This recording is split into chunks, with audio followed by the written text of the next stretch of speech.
name is Steve Blyle and I'm a welder. Whether you're headed out to work in the welding industry or out to your home shop, the goal in welding is the same, putting two pieces of metal together so they stay together. There are many variations in options in joining metal, not only material thickness, weld position, or strength requirements, but also individual techniques and skill levels. Every weld joint is made one weld bead at a time, so let's review some of the basic fundamentals. Whether your welding machine is electric or portable, the power source will provide either alternating current or direct current to the electrode. Alternating current flows in both directions, creating an amperage lag. Certain welding rods have been designed with stabilizers in the flux to help maintain the arc through these lags. Direct current welding machines provide a steady flow of current in one direction. The direction of flow, called polarity, is determined by how the leads are connected to the welding machine. DC plus with electrode positive is the polarity typically used for shielded metal arc welding. All the common rods used for welding on carbon steel have characteristics that make them better suited for different situations. The fast freeze rods have a strong arc force that helps burn off surface impurities. A circular or side-to-side motion can be used to build up weld, or because of the light flux coating, these rods can be stepped to provide maximum penetration.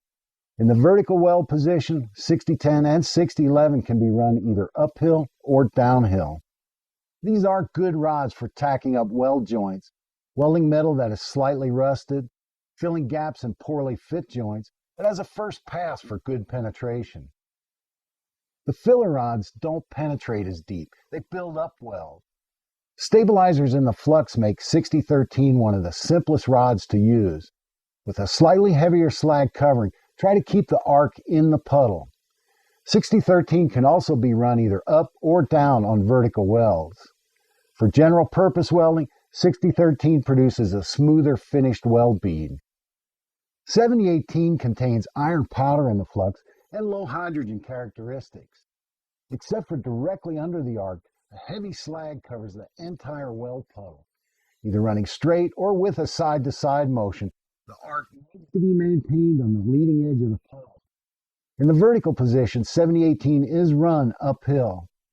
7018 requires better rod control, but does provide the strongest welds for heavy stress situations and also the smoothest welds for ornamental type projects. Welding rods are available in different amounts, and it's a good idea to have both fast freeze and filler rods on hand.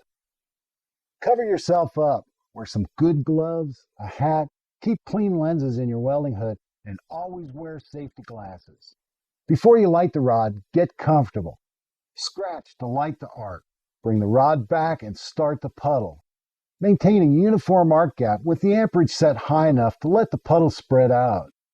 The molten metal follows the heat. Make sure you're filling in along the edges to avoid undercut. Add a little extra metal to the puddle before